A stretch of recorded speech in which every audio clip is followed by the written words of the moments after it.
The stories of Mahabharata, retold by Sudipta Bhaumik.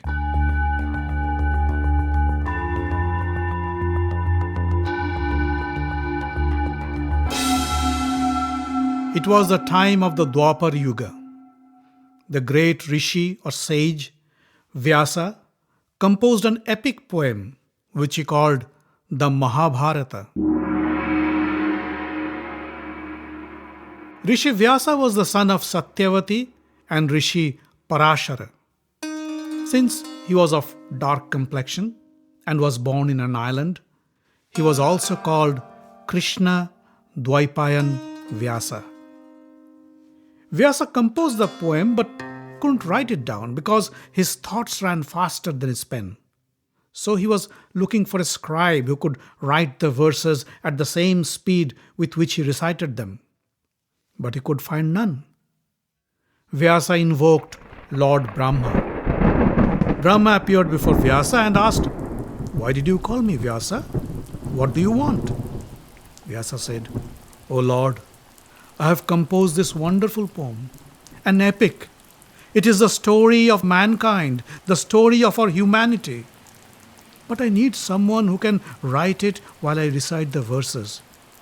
Can you recommend someone?" Brahma said, "I think Ganesha would be the best person for this job. Why don't you ask him?" Vyasa called Ganesha, the elephant-headed god.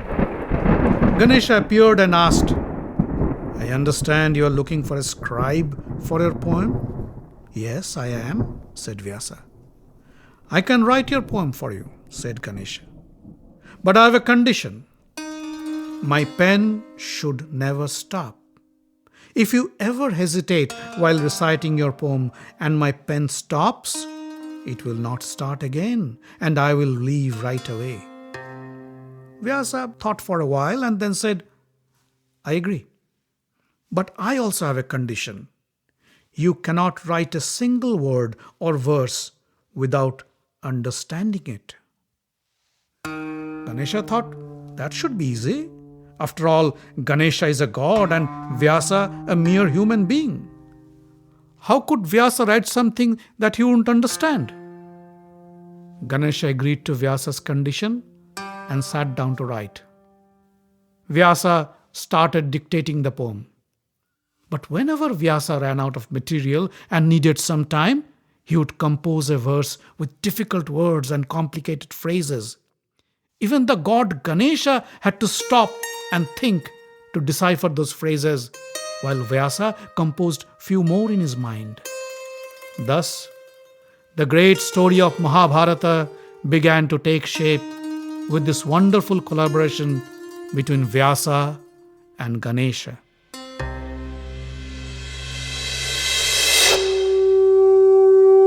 Long, long ago, there lived a king named Shantanu, who ruled over a vast kingdom in the northern India.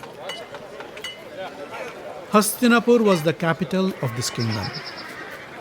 One day, Shantanu was strolling along the river bank, enjoying the cool breeze and listening to the soothing sounds of the flowing water. Suddenly, he saw a beautiful maiden rise from the water and walk towards the river bank. Shantanu was awestruck by her exquisite beauty, and he understood what love at first sight meant. He felt an invisible force pull him towards the lady as he lost all control over himself. He stood in front of the gorgeous lady and asked, "Whoever you are, my lady, I am in love with you, and I cannot live a single moment without you. Please, please marry me and save my life. I, King Shantanu of Hastinapur, beg for your mercy." The lady smiled and said, "I am flattered, O king, but I have a couple of conditions for any suitor who wants to marry me. If you can agree to my conditions, I will marry you. But I must warn you, these conditions are not easy to keep, especially for a husband." Shantanu said, "For you, I can agree to any condition." The lady smiled again and said, "Listen to them before you agree. First, you can never ask or inquire about who I am or where I come from. Second, you can never stop me or ask me for any explanations for any of my actions, whatever they may be. If you ever break your promise, I'll leave you at once. Do you think you can agree to these conditions?" The infatuated king didn't have the patience to think through. He said, "I agree. I will never ask you who you are, and I will never stop you from doing anything. Now will you please marry me?" The lady agreed. Shantanu took her to his palace in Hastinapur and married her in a grand wedding ceremony. The happy couple spent a great year together until their first child, a boy, was born. When Shantanu heard the news that his wife has given birth to a beautiful little boy, he left his court and ran to the birthing chamber. But as he entered the room, he saw his queen pick up the newborn baby, wrap him in a shawl, and walk out of the room. Shantanu was about to ask where she was going, but he remembered his promise and kept quiet. He followed her as she left the palace and went to the bank of the river where they had first met. And there he saw his queen drop the baby into the river, and within moments the boy sunk into the deep waters. Shantanu was horrified. How could a mother do such a thing to her own child? He wanted to scream at his wife. But again, he remembered his promise not to ask any questions or demand any explanations. He was heartbroken, but he kept his mouth shut. After about a year, when Shantanu had almost forgotten the trauma of losing his first son, the queen gave birth to another child. And this time too, the shocked king saw his queen drown the baby in the river right after his birth. Shantanu could neither protest nor demand any explanation for her horrific behavior. One after another, the queen gave birth to 7 sons, and each time she took the baby and drowned him in the river. The king, bound by his promise, stood silent and watched the tragic events.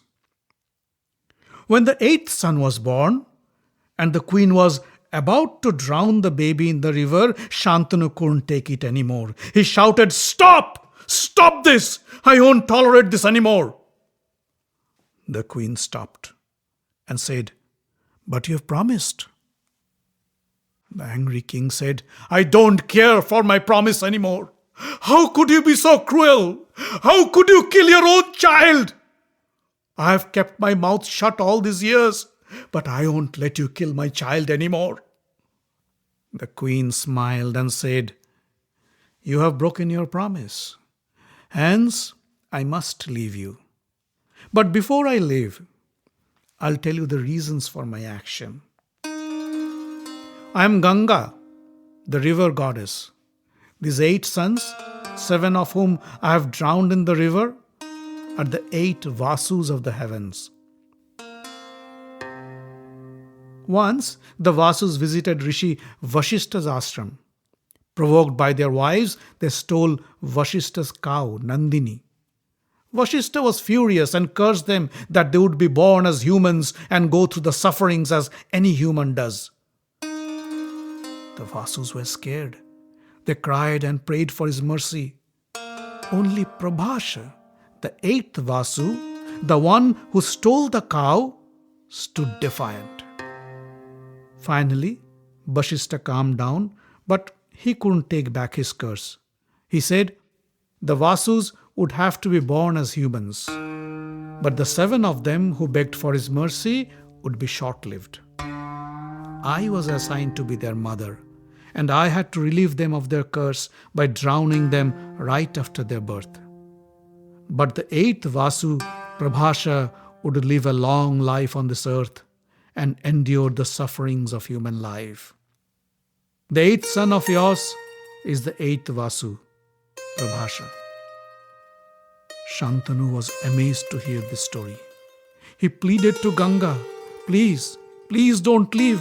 It would be hard for a boy to grow up without a mother. Ganga said, I am sorry. My job is over and I must go now. I'll take this child with me and train him to be your worthy son. Then one day I will return your son to you. Saying so, she disappeared into the river with the newborn baby. Shantanu was heartbroken. He was sad and depressed. Every day, Shantanu would go back to the river bank with the faint hope to see Ganga come back with her son. Days passed, months passed, years passed, but Ganga didn't come back. Finally, one day, while he was taking his usual stroll on the river bank, he saw a handsome young boy playing on the banks of the river.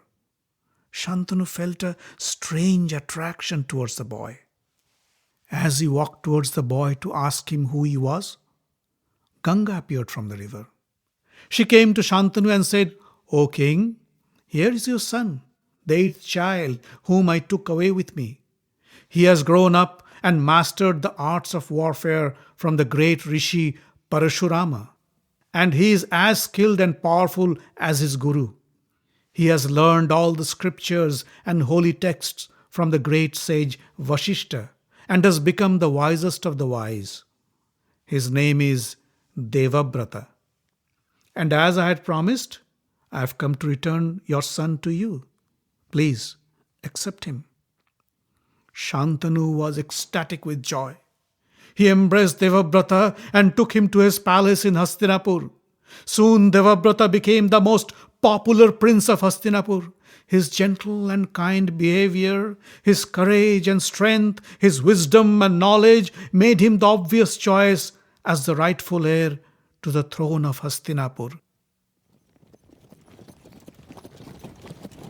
One day, Devabrata was riding his horse in a meadow nearby when he saw a huge army approaching. It was King Shalya's army marching in to attack Hastinapur. The 18-year-old Devabrata alone fought the entire army. He defeated them, captured King Shalya and brought him as a captive to his father's feet. Devabrata's courage and heroic prowess impressed King Shantanu. The next day, in front of his ministers and subjects, he proclaimed Devabrata as the crown prince of Hastinapur. Shantanu, although happy to have his son Devabrata by his side, felt lonely at times. He missed Ganga, and often he would come to the river bank and walk alone, thinking of her. One spring afternoon, while walking along the river bank, Shantanu smelled an intoxicating fragrance. The fragrance mesmerized him and drew him towards the river, where he saw a beautiful woman on a boat. The fragrance was emanating from her body. Once again, the king was struck by the Cupid's arrow. The thoughts of Ganga vanished from his mind, and he felt that this woman was his destiny. Shantanu walked up to the maiden and asked her, "Who are you, my pretty lady?" The woman smiled and said, "I am Satyavati, daughter of Dasharaj, the king of the fishermen tribe." Shantanu picked up her hand as one would pick up a delicate flower and said, "Satyavati, I am King Shantanu of Hastinapur, but your beauty has cast a spell on me and has made me your slave. Now on, I cannot live without you. Will you please marry me and be my queen?" Satyavati smiled and said, "O king, I am honored by your proposal, but you will have to ask my father for my hand. If he agrees, I would have no objection to marry you." Shantanu thought, he was the great king of Hastinapur. How could someone not agree to give his daughter in marriage to a king like him? The confident king went to the fisherman's village and met Satyavati's father, Dasharaj. O king of the fishermen, I am King Shantanu of Hastinapur. I am in love with your beautiful daughter Satyavati. I would like to marry her and make her my queen. Would you please give me your permission and your blessings? Satyavati's father Dasharaj welcomed King Shantanu with folded palms and said, King Shantanu, I am honored to hear your proposal. Satyavati is fortunate that a great king like you is a suitor. But as a father, I have my obligations to my daughter. And that's what's keeping me from accepting your proposal. I hope you'll pardon my insolence. Shantanu was taken aback a little. He said, What's bothering you? Tell me, and I will try to quell your fears to the best of my ability. Satyavati's father kept quiet for a while, and then, with all humility, he said, O king, we all know that you have proclaimed Prince Devabrata as the crown prince of Hastinapur. No doubt, Prince Devabrata deserves to be the king of Hastinapur. But then, if you marry my daughter, what would happen to her son? The strong and powerful Devabrata would overshadow him, and he would have no role to play in the palace. I cannot let that happen to my grandson. If you can promise that after you, Satyavati's son would be the king, then I'd have no objection to give my daughter's hand in marriage to you. Can you promise me that? Shantanu was shocked to hear this. But this time, he did not lose his head. He said, That's impossible. I can never promise such a thing. Devabrata will be the king of Hastinapur after me. With folded palms, Dasharaj said, Then please, forgive me, O king. I cannot agree to give you my daughter Satyavati. King Shantanu came back to the palace with a heavy heart. Devabrata noticed the change in his father. He had never seen him so depressed. He asked, Father, what's the matter? Why are you so unhappy these days? Please tell me, and I will try my best to resolve the issue. Shantanu looked at his son and said, I am not worried about myself. I am worried about our kingdom. Our enemies keep on attacking us from all directions, and you have been fighting them all. I know you are invincible. No mortal can defeat you in war. But accidents happen. If something ever happens to you, what will happen to this kingdom? Who will protect the people of Hastinapur? What will happen to our Kuru dynasty? Wise men say, having only one son is same as having none. Devabrata sensed that something more must have been bothering his father. He inquired with the ministers and other well-wishers of the king. Finally, the king's charioteer gave Devabrata the real cause of his father's depression. The charioteer told Devabrata about Satyavati and how her father Dasharaj had rejected Shantanu's proposal to marry her. Devabrata mounted his chariot and dashed to Satyavati's father. O King Dasharaj, I hear you have rejected my father's proposal to marry your daughter Satyavati. Tell me, what can I do to make you agree? Dasharaj said, I have already told your father my condition. I am concerned that if your father marries my daughter Satyavati, my grandchildren would be deprived. You are the crown prince of Hastinapur, and after your father, you would be the king, and my grandchildren will have no chance. Devabrata said, Is that all? Then I, Devabrata, son of Ganga, promise that I will never claim the throne of Hastinapur. I will never become the king. Satyavati's son, your grandson, will be the king. Will that satisfy you? But Satyavati's father was still not satisfied. He said, "That's very kind of you, Prince Devabrata. But even if you renounce the throne, what about your children? When they grow up, they would stake their claim to the throne for sure. And this can result in a dangerous feud in the family. I cannot allow this to happen." Devabrata thought for a while. Then he spoke.